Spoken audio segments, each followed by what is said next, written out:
Hola a todos y bienvenidos a mi canal. En este vídeo voy a explicar cómo funciona un osciloscopio. En este caso voy a coger un osciloscopio analógico porque creo que es la manera más fácil de que todos entendáis cómo funciona un osciloscopio real. Luego el que tenga un osciloscopio digital tendrá que transformar las funciones de cada uno de estos botones pues al panel de control de su osciloscopio digital. Pero los conocimientos básicos y la información de cómo se ve la señal y cómo se modifica con estos botones pues es la misma tanto para osciloscopios analógicos como digitales. Bien, lo primero, antes de encender el osciloscopio, según el fabricante, nos dice que todos los botones deben estar fuera y todas las palancas levantadas. Encendemos el osciloscopio y si nos fijamos, además, aquí hay una flechita de calibración en el que indica que estos mandos tienen que estar todos girados hacia la derecha. Lo primero, tenemos que ajustar esta línea que hay aquí. Tenemos un IPOS, porque este es el eje Y y este es el eje X. Si nos fijamos, dentro de la pantalla hay varias rayitas. Bueno, pues cada una de estas rayitas es una división que nos permite hacer las mediciones en vertical de la señal, que es lo que va a ser la amplitud de la señal, y el tiempo, que lo medimos en horizontal. Cuando veamos ahora la señal representada aquí en la pantalla, pues lo veremos con más claridad. Para introducir la señal al osciloscopio necesitamos una sonda, tal como esta. Se conecta a uno de los dos canales de entrada. Este osciloscopio es de solo dos canales. Tenemos un canal y dos canales. Por lo tanto, podemos ver que esta parte está dividida. Esta parte configura el canal de la izquierda y toda esta parte configura el canal de la derecha. Y estos tres botones, pues es para algunas funciones que hay de trabajo conjunto de ambos canales. Conecto aquí la sonda en un conector BNC. Y vamos a meter una señal con este generador de funciones que tenemos aquí abajo. Para ello cojo otra sonda, en este caso no tiene nada especial, y conecto aquí pues estas bananas. Digo no tiene nada especial porque la sonda del osciloscopio tiene aquí una opción de multiplicación de por 1, de por 10 o el modo referencia. Entonces de momento yo lo voy a dejar en por 1, o sea lo explicaremos en otro caso, y vamos a conectar positivo y negativo al osciloscopio. Ya veis que ahí ha aparecido la señal. Es una onda triangular. Si yo cambio aquí en el osciloscopio, esto está un poquito fastidiado, onda senoidal y onda cuadrada. Bueno, vamos a dejarla triangular y vamos a empezar a ver cómo podemos medir esta señal de aquí. Voy a hacer un zoom, me voy a acercar concretamente al osciloscopio para que lo veáis con más detalle. Bueno, aquí podemos ver la señal. Este botoncito me permite modificar la amplitud de la señal, de tal manera que aquí lo que me está marcando es el voltaje que mide cada uno de estos cuadros. En este caso estamos en 1 voltio por cada cuadradito de estos, 1 voltio por división. Si paso aquí, como este cuadradito es de 2 voltios por división, obviamente la señal se representará a la mitad. Fijaos cómo ha bajado más o menos en esa escala. Y en este de 5 voltios, pues 5 voltios por división. Si tuviese una señal muy pequeña, pues tendríamos que ir aumentando la escala de amplitud para que la señal se represente cada vez más grande en la pantalla. Nosotros lo que vamos a intentar siempre es que esta señal ocupe la mayor parte de la pantalla posible, de tal manera que ahí estamos muy al límite, se nos pasa por encima de la parte de arriba, pues lo dejamos ahí. Y por otro lado tenemos este que lo que ajusta es el tiempo. Ahora mismo tengo que cada cuadro me está representando 0,2 milisegundos. Es decir, que si yo quisiese medir el ancho de la señal, pues tendría que mirar cuánto tiempo tarda en repetirse la señal en el osciloscopio. Pero antes de todo esto, nos falta la parte de calibración. Es muy importante saber que el osciloscopio necesita un tiempo de calentamiento para que pueda medir bien las señales. Debemos dejarlo encendido por lo menos unos 15 minutos para poder medir una señal con precisión. Porque si lo único que nos interesa es ver la señal, pues podemos hacerlo cuando queramos, pero si queremos medir la amplitud y el tiempo correctamente, pues el osciloscopio está calibrado cuando está en su temperatura de funcionamiento. En mi caso, como este vídeo es solo para enseñaros cómo funciona, pues no voy a esperar. Es muy importante estos dos botones de aquí. GD, que es para poner esta entrada a tierra. Si nos fijamos, con este botoncito de IPOS yo puedo subir y bajar la señal. Voy a bajar un poquito la intensidad luminosa. Veis que con esto apago o enciendo más la señal. Lo voy a poner ahí, que creo que se ve bastante bien. Y en la referencia de medición voy a coger la línea central. Hay que ponerlo ahí. Si podéis apreciar ahí en el vídeo, esto está un poco torcido. Otro de los ajustes que puedo hacer, sobre todo cuando compro un osciloscopio o cuando lo cambio de ubicación, es el ajuste magnético sobre la Tierra. Es decir, que este aparato es muy sensible y dependiendo en qué zona estemos, si el campo magnético de la Tierra varía en cuanto a la altura o posición en donde está ubicado el osciloscopio, tengo aquí un botoncito que es este de TR que me permite hacer que esta línea sea perfectamente horizontal. Bueno, creo que este botón alguien se lo ha cargado. Entonces, esto lo que permite es que mi señal salga más o menos horizontal. Si moviese este botoncito, la señal se movería así. Entonces tendríamos que ajustarlo para que quede perfectamente paralelo a las líneas que nos trae la pantalla. No lo puedo demostrar porque este botón está roto, pero imagino que si tenéis un osciloscopio lo podréis probar en vuestro propio osciloscopio. Entonces, aquí tenemos, que es muy importante también, el botón de un canal o otro canal, CH1, CH2. Si os fijáis, si muevo este eje Y, este no hace nada, a no ser que cambie de canal. Si cambio de canal, pues puedo ajustar el segundo canal. ¿Quiero ver los dos canales a la vez? Tengo una opción aquí de dual, en el que puedo colocar un canal aquí y otro canal aquí abajo. Y así podría ver dos señales a la vez. Y luego tengo una función de sumar. Si le doy a esta función de suma, lo que haría sería sumarme los dos canales en uno.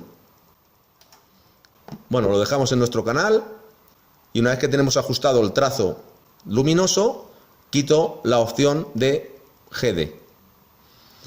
Y ahí tenemos la señal perfectamente centrada en la pantalla.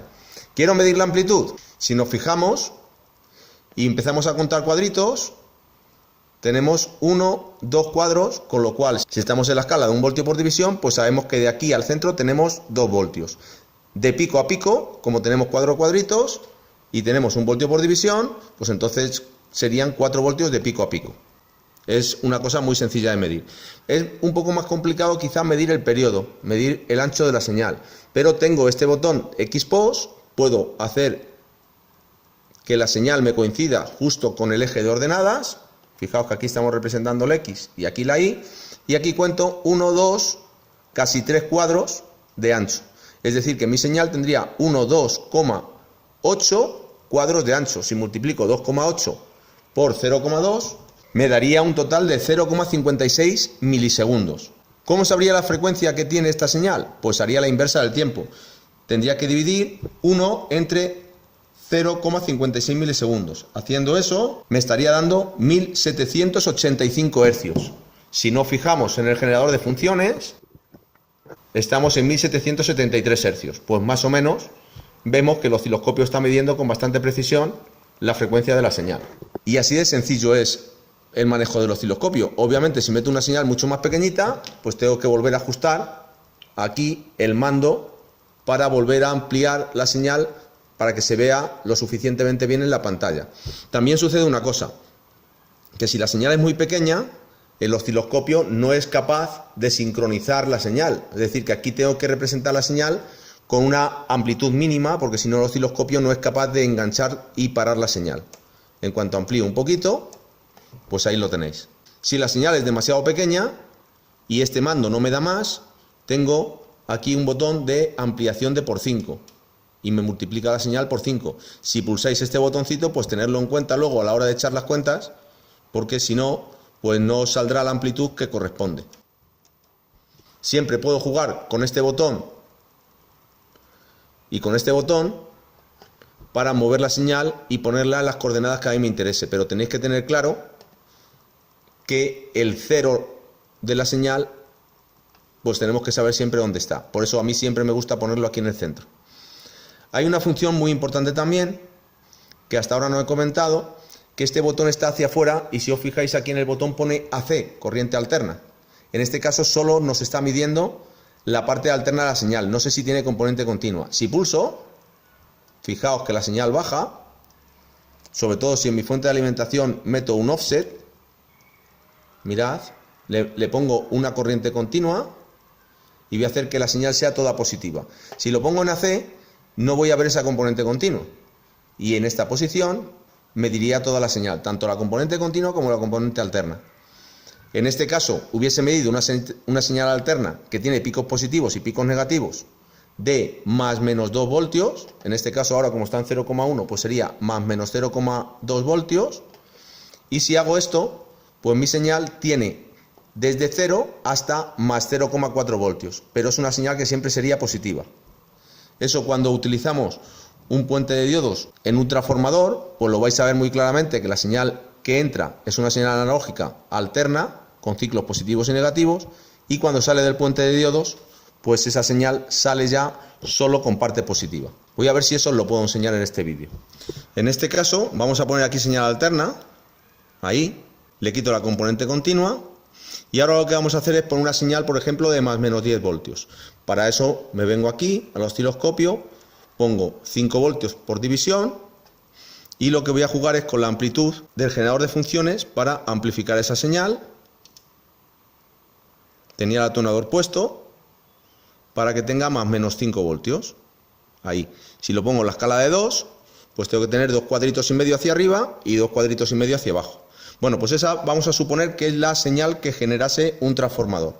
Entonces me voy a coger un puente de diodo, lo tenéis aquí, y entonces en la parte alterna voy a poner aquí la sonda de entrada. Estoy atacando al puente de diodos con una señal alterna. Y ahora en estos bornes es donde voy a conectar el osciloscopio.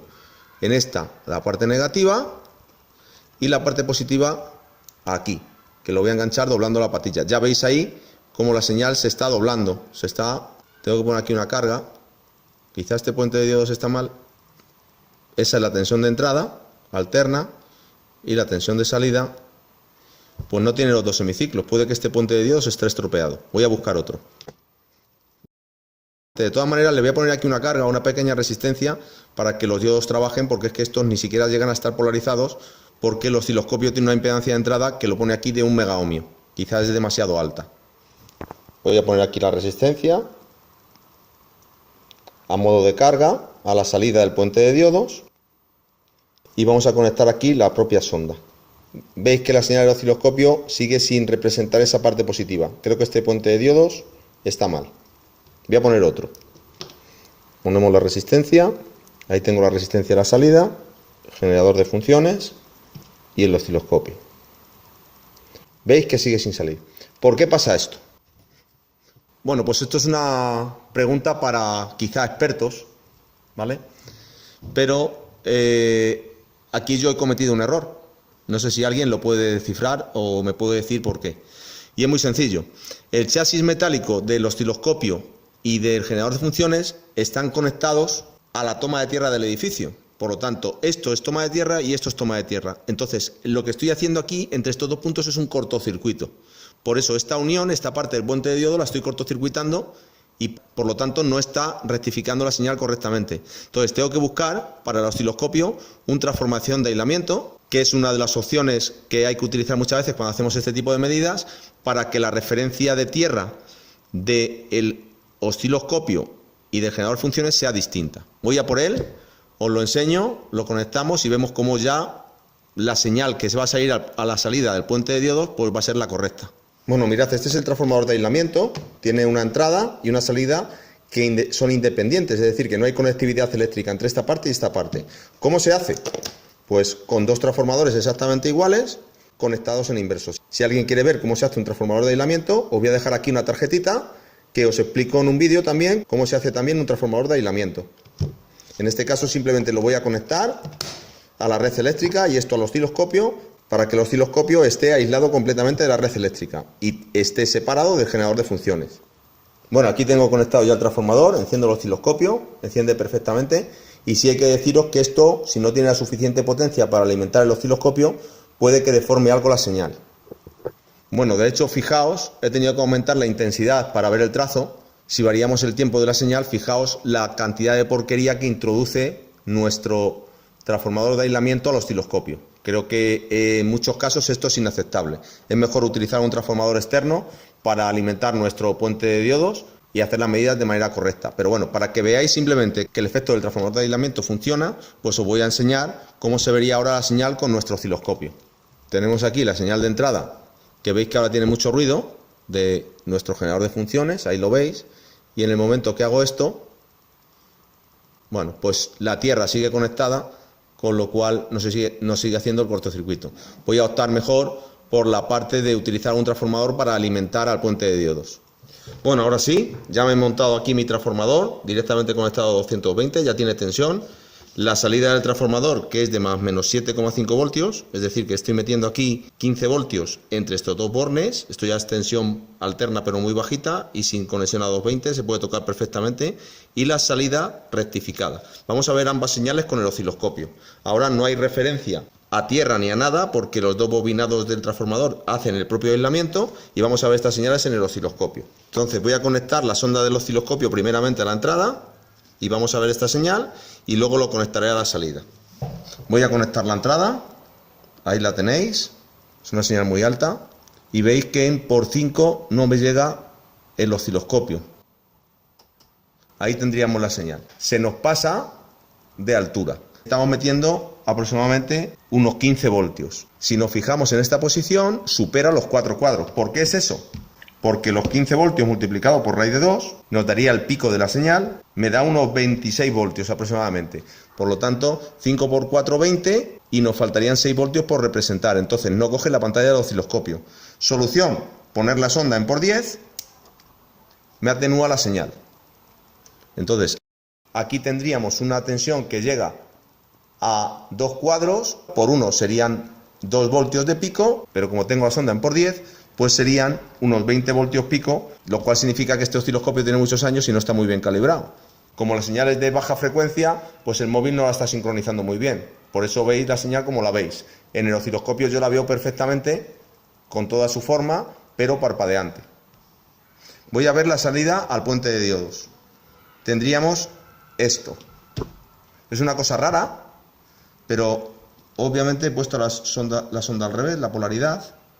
Tendríamos eso. ¿Qué es lo que está pasando ahí? Que no tengo ninguna carga. Voy a poner la resistencia que os comenté antes a la salida del puente de diodos para que los diodos entren en su zona de conducción. Ya he puesto la resistencia y ahora sí, ahora la señal sale perfecta. No me coge en el osciloscopio más alto, pero ahí lo podríais ver. Voy a aumentar aquí la frecuencia para que el osciloscopio vaya un poquito más lento y lo podáis ver mejor en el móvil. Veis que es un semiciclo y otro semiciclo. Esta onda era la que era positiva y la que era negativa, los diodos del puente de diodos le han dado la vuelta y tenemos esta señal, pues ahora de doble semiciclo. Esta señal tendría una frecuencia de 100 Hz y componente continua. Si pongo la masa, esa sería referencia 0 y vemos que toda la señal es positiva, excepto hay un poquito de señal que se representa la parte negativa, puede ser por la parte de conducción de los diodos. Si quito la parte de DC, veis que el osciloscopio automáticamente, con un condensador de entrada que tiene de 25 picofaradios, pues nos centra la señal más o menos en el osciloscopio, de tal manera que el área de esta zona y el área de esta zona sería pues más o menos la media de la señal. Se ve un poco mal por el tipo de osciloscopio que es y por la frecuencia de la señal de la red. Lo puedo poner aquí para que el osciloscopio sincronice a la frecuencia de la red. Esta palanquita lo único que hace es sincronizar el osciloscopio, es decir, parar la señal en una posición estable a distintas frecuencias. Con lo cual, si el osciloscopio hay alguna señal que no os la para, vais cambiando de posición, alta frecuencia, baja frecuencia, corriente continua, corriente alterna y tensión de red. Esto, si os fijáis en el manual del fabricante, pone las frecuencias que tiene cada uno de los modos de disparo del osciloscopio. De tal manera que os haréis una idea de cuándo para el osciloscopio la señal en cada una de las posiciones. Si os fijáis, hay un momento en el que el trigger no está disparado, no se enciende esa lucecita, lo cual quiere decir que el osciloscopio no ha sincronizado bien la señal. Y si nos fijamos, la señal se mueve hacia atrás en el osciloscopio. Lo pongo en AC y lo para perfectamente y puedo centrar la señal en la posición que queráis. Mirad, ahí se ve más fácilmente. Ahí nos sincroniza. Sincroniza aquí, en DC también y en AC también. O sea que hay varios modos de funcionamiento de esto que funcionan correctamente. Si le doy más menos, esto lo que me cambia es la posición de la sincronización del disparo del osciloscopio, en el flanco de subida o en el flanco de bajada. ¿Veis cómo cambia que sincroniza en este punto de la señal o en este punto de la señal? Y este otro botón de alternar, pues supongo que será para cuando utilizo los dos canales. Este no sé exactamente para qué es. También puedo, con este botón, intentar pararla yo una vez que lo habilito intentar parar yo la señal a mano. Pero en este caso no lo consigo. Y esta entrada de aquí es para cuando no puedo sincronizar una señal con el trigger interno del osciloscopio, por ejemplo, en caso de señales de televisión muy complicadas, del barrido horizontal y vertical de las señales de la pantalla de la televisión de tubo antiguas, pues meto una sonda aquí adicional que conecto al reloj de sincronización del televisor y ya automáticamente nos olvidamos de toda esta zona de sincronización que con la señal que tengo aquí externa, pues sincronizaría la señal y pararía la imagen perfectamente. Aunque aquí el osciloscopio también tiene, para el caso de los televisores, ya un sincronismo preseleccionado en el que aquí puedo parar las señales de televisión horizontales y aquí señales de televisión verticales. Veis que aquí también, bueno, pues lo sincroniza en este caso. Ha coincidido. Bueno, espero que con esto sea pues un poquito una parte básica del uso del osciloscopio. Aún así, os voy a enseñar una parte para ver el rizado de las tensiones de una fuente de alimentación, cuando lo pongo aquí en DC y le añado un condensador, para que veáis una manera de mejorar la visualización de ese rizado. Voy a poner aquí a la salida del puente de diodos un condensador. En este caso este condensador tiene aquí el terminal positivo. Aquí lo podéis ver con más claridad, positivo y negativo. Lo voy a conectar correctamente polarizado a la salida del puente de diodos. El positivo al positivo. Lo podía hacer en una placa protoboard, pero bueno, tendría que buscarla, así lo hago de manera más rápida. Y el negativo. Esto sería la fuente de alimentación básica. Aquí lo podéis ver con mayor detalle. La entrada de alimentación de alterna y en la salida, en el positivo puesto el positivo del condensador y el negativo. Y ahora vamos a ver cómo se ve esto en el osciloscopio. Os enseño ya la salida rectificada y con su condensador y ahí podemos ver el rizado de la señal. Si bajo la frecuencia se vuelve a cortar la señal, pero bueno, ahí podemos ver el rizado. Obviamente, si quiero medir lo que es el rizado solo, quito la parte de corriente continua, lo dejo en corriente alterna, me centra la señal y voy a jugar con los mandos para subir la señal al nivel 0, amplío y ahí podemos ver el rizado de una fuente de alimentación con mucho detalle que con la parte de DC pues no seríamos capaces de verlo. Si lo pulso, obviamente esta señal se va a ir hacia el cielo y la vamos a perder, porque la tenemos demasiado amplificada. Pero aquí, con 0,2 voltios por división, pues tenemos 1, 2, 3 cuadros, con lo cual 3 divisiones por 0,2, pues unos 0,6 voltios más o menos de tensión de rizado con respecto a la continua que nos genera nuestra fuente de alimentación. Esta es la fuente de alimentación más básica que podéis encontrar. Si voy a la parte de DC, tendría que volver a ajustar el 0 y ahí tendríamos la señal amplificada. Bueno, espero que con esto os haya quedado claro el uso del osciloscopio y que os haya resuelto muchas dudas. Si el vídeo te ha gustado, dale a me gusta, deja tus comentarios y no te olvides suscribirte al canal y darle a la campanita para que YouTube te avise cuando subo nuevos vídeos.